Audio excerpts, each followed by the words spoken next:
अस्सलाम वालेकुम students, welcome to Imphal institute of health science. Hopefully students आप सब खैरियत से होंगे। So students, fundamental of nursing chapter number 12 आज हमने स्टार्ट करना है। टोटल 12 चैप्टर थे हमारे पास। इसके पार्ट में आपको पता है कि CNA के 3 पार्ट बने हुए। एक है फंडामेंटल ऑफ नर्सिंग एथिक्स का, और तीसरा जो है वो है माइक्रोबियोलॉजी का। तो सबसे पहले हमने जो है वो nursing ethics fundamental of nursing का चैप्टर जो है ना उसके क्लियर किए हैं। आज इसका लास्ट चैप्टर है, चैप्टर नंबर 12 फर्स्ट एड। इसमें हम देखेंगे कि सडनली अगर कोई पेशेंट कहीं गिर जाता है या उसको कोई चोट वगैरह लग जाती है तो किस तरह जो है वो हम फौरी तौर पे उसकी हेल्प कर सकते हैं, उसको केयर प्रोवाइड कर सकते हैं, और कौन कौन से ऐसे काम हैं जो फ़र्स्ट एड में आते हैं। तो सबसे पहले स्टूडेंट्स हम इसकी डिफ़ाइन देखें। डिफ़ाइन में वो कह रहा है कि immediate and temporary care given to an injured or sick person until the services of a physician can be obtained is called first aid। यानी कि एक ऐसा पेशेंट जो सडनली उसका एक्सीडेंट हुआ, वो ज़ख्मी हो गया और इस तरह से कि उस तक जो है ना हम जल्दी से उसको सर्विसेज नहीं दे सके, हॉस्पिटल नहीं पहुंचा सके। हम जो फिजिशियन वगैरह जो होते हैं, डॉक्टर्स वगैरह जो होते हैं, पैरामेडिकल का जो स्टाफ वगैरह होता है, फ़ौरी तौर पे जो है वो हम उसको वो सारी सर्विसेज नहीं दे सके हैं। तो जब हमने उस पेशेंट को रिसीव किया या हमारे पास सडनली वो पेशेंट खुद आया, तो हमने जो उसकी फ़र्स्ट केयर करनी है ना, जो उसको बेसिक केयर प्रोवाइड करनी है without help of doctor, help of physician, यानी किसी भी स्टाफ मेंबर की हेल्प के बगैर रोड साइड पे अगर कोई एक्सीडेंट हो जाता है तो उसका जो आप वो सर्विसेज वगैरह प्रोवाइड करते हैं, उसकी केयर वगैरह, बेसिक केयर वगैरह प्रोवाइड करते हैं, या किसी सिक पेशेंट को, बीमार पेशेंट को आप जो है ना वो केयर प्रोवाइड करते हैं, तो उसको क्या हम बोलते हैं, फ़र्स्ट एड। ठीक है स्टूडेंट, अब इसके पर्पस क्या है?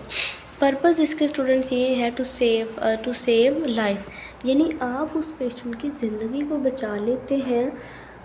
उसकी लाइक एक पेशेंट है, वो रोड साइड पे उसका एक्सीडेंट हुआ, फ़ौरन तौर पे वो हॉस्पिटल नहीं जा सका, आप उसके पास थे या कोई उसको आपके पास लेके आया। नॉर्मली हमें पता होना चाहिए इस चीज़ का कि हम जो है ना वो किस तरह से फ़र्स्ट एड लोगों को दे सकते हैं, किस तरह से हम जो है ना वो हेल्प कर सकते हैं। टू रिलीव पेन को हम किस तरह से ख़त्म कर सकते हैं, और इससे फ़ौरी तौर पे जो पेशेंट को फ़र्स्ट एड केयर दी जाती है उससे पेन जो है ना वो उसकी ख़त्म हो जाती होती है। Injured part two promote speedy recovery, जो पार्ट ज़ख्मी हुआ होता है वो जल्दी से रिकवर हो जाता है। So arrange for easy transportation of victim to hospital, तो इसलिए वो कह रहा है कि आप जो है ना वो ट्रांसपोर्टेशन का अरेंज करें जो ज़ख्मी है उसको हॉस्पिटल ले जाने के लिए। To prevent disability and death, ये किसी भी डिसेबिलिटी यानी मजदूरी वगैरह से बचाता है और डेथ वगैरह से बचाता है। ठीक है, तो ये हो गए इसके पर्पस।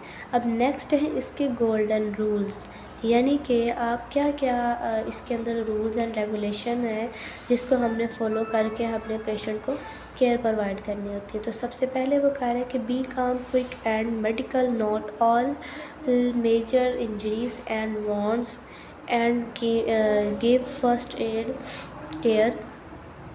इसमें सबसे पहले वो ये कहना चाह रहे हैं कि पहले आप पेशेंट को भी काम करें, ठीक है, उसको रिलैक्स करें, उसकी जो ज़ख़म या जो भी उसकी जो चोट वगैरह है सबसे पहले उसको नोटेबल करें कि ये किस चीज़ की वजह से हुआ, कहाँ तक किसकी चोट लगी है, और फौरी तौर पे आपको कौन सी ऐसी मैनेजमेंट करनी है। If breathing stops immediately give artificial respiration, अगर वो जो है पेशेंट ब्रीथलेस हो गया, सांस नहीं ले रहा, तो आपको चाहिए कि आप जो है वो उसको आर्टिफिशियल वो दे रेस्पिरेशन, और आप उसका सीपीआर कर सकते हैं। सीपीआर के साथ आप जो है ना वो उसको आर्टिफिशियल केयर प्रोवाइड कर सकते हैं, सॉरी आर्टिफिशियल रेस्पिरेशन प्रोवाइड कर सकते हैं। अपने मुंह के थ्रू आप जो है ना वो उसको सांस वगैरह प्रोवाइड कर सकते हैं। यानी कि आपने जो है वो पूरी कोशिश करनी होती है कि एक पेशेंट को हमने उसकी जान को ज़रूर ही बचाना होता है। हमारी इंसानियत के नाते भी ये एक ज़िम्मेदारी होती है। फिर है try to stop any bleeding immediately. अगर कोई पेशेंट ऐसा आया कि उसको ब्लीडिंग स्टार्ट हुई है, काफ़ी ज़्यादा चोट लगी है, तो हमने कोशिश करनी है कि हम उस ब्लीडिंग को स्टॉप करें। नेक्स्ट वो कह रहा है कि prevent shock, arrange for transportation to hospital. यानी पेशेंट जो है ना वो किसी शॉक वगैरह में ना चला जाए, कोमा की स्टेज में ना चला जाए। तो इस स्टेज में पहुंचने से पहले आप जो है ना वो कोशिश करें कि उसको हॉस्पिटल पहुंचाया जाए। Do not more than what is necessary. यानी उससे ज़्यादा बढ़ के ना करें कि जो उसकी ज़रूरत से बाहर हो। जितनी केयर उसको ज़रूरी है फौरी तौर पे उसको बेसिक केयर ही प्रोवाइड करें। रीअश्योर द कैजुअलिटी, उसको जो है वो आप थोड़ा बहुत रीअश्योर करें। Patient should be send to hospital and doctor be quickest means of transport. Patient को जो है वो फौरी तौर पे हॉस्पिटल आप ट्रांसफ़र करें। तो इस तरह से जो है ना वो बेसिक केयर प्रोवाइड करके हम पेशेंट की जान को बचा सकते हैं। नेक्स्ट है पेशेंट वूंड्स।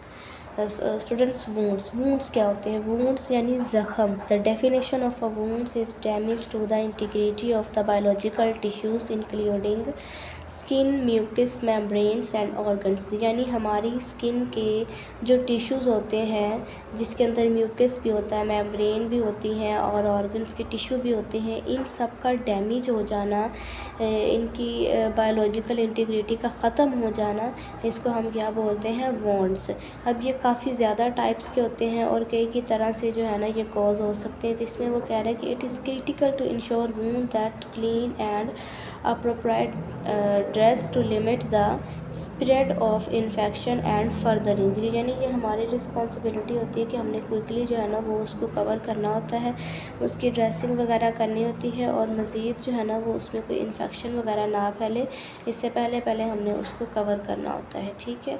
नेक्स्ट वो कह रहे हैं कि ये कितनी टाइप का होता है। एक होता है ओपन वोंड और दूसरा होता है क्लोज वोंड। ठीक है। ओपन वोंड देखें, ये इसमें क्या क्या चीज़ें होती हैं। ओपन वोंड यानी ऊपर के खुले हुए ज़ख़म और क्लोज वोंड जो जिल्द के अंदर ज़ख़म होते हैं। ठीक है। अब उसमें वो कह रहा है कि फ़र्स्ट एड मैनेजमेंट वोंड, यानी एक पेशेंट हमारे पास ऐसे आया, उसको वोंड्स वगैरह हैं, ज़ख़म वगैरह हैं, तो हमने किस तरह से उसको जो है ना वो केयर प्रोवाइड करनी है। सबसे पहले वो कह रहे हैं कि the patient being examined had degree of haemorrhage and shock. हमने सबसे पहले एग्ज़ामिन करना है, इस चीज़ का अंदाज़ा करना है हमने कि क्या उसको इतनी ब्लीडिंग मतलब कि हैमरेज वगैरह तो नहीं हो गया, पेशेंट शॉक में तो नहीं जा रहा। ठीक है। इस चीज़ को हमने नोटिसेबल करना है और उसके जो है ना वो वाइटल साइन में सबसे फर्स्ट हमने उसका बीपी मॉनिटर करना होता है। उसके बाद उसकी रेस्पिरेशन, उसकी पल्स, इस तरह से करके हमने उसके वाइटल साइन का भी सारा रिकॉर्ड बनाना होता है। फिर है examine the patient fracture, discoloration and treat. यानी आपने जो है ना वो देखना है कि इसको कोई फ्रैक्चर वगैरह तो नहीं हुआ, इसको बॉडी का कलर या फेस का कलर वगैरह तो नहीं चेंज हो रहा। और इसके बाद आपने जो है ना वो उसका ट्रीटमेंट स्टार्ट करना है। Wash your hand with soap and water. आप अपने हाथों को जो है ना वो सोप यानी साबुन और पानी के साथ अच्छे से वॉश करें। पेशेंट को, किसी भी पेशेंट को टच करने से पहले ना ये मेथड ज़रूर ही अपनाना चाहिए। फिर वो कह रहा है कि clean the area with antiseptic solution. यानी जिस जगह पे आपने पेशेंट को लिटाना है, बिठाना है, आपको चाहिए कि आप उस एरिया को बिल्कुल साफ़ सुथरा कर दें। ठीक है स्टूडेंट। नेक्स्ट है इसकी कॉम्प्लिकेशन, यानी अगर एक वूंड हो जाता है तो उसकी वजह से क्या कॉम्प्लिकेशन हो जाती है। तो सबसे पहले वो कह रहे हैं फ्लूइड लॉस, कि इसमें क्या हो जाता है, फ्लूइड लॉस हो जाता है, इन्फेक्शन हो जाता है, मज़ीद आगे बैक्टीरियल इन्फेक्शन, कोई भी सेप्टिक इन्फेक्शन हो सकता है। Damage to the internal organs, जो हमारे इंटरनल ऑर्गन्स है बॉडी में, उनको डैमेज कर सकता है। डिसेबिलिटी, किसी भी माजूरी की तरफ ले जा सकता है। तो इस तरह से करके जो है ना वो इसकी वजह से बहुत सारी कॉम्प्लिकेशन अराइज़ हो सकती है। ठीक है स्टूडेंट। तो ये था हमारा आज का लेक्चर। ठीक है। आगे हम इसका कल देखेंगे। सो बहुत शुक्रिया, जज़ाकल्लाह, अल्लाह हाफ़िज़।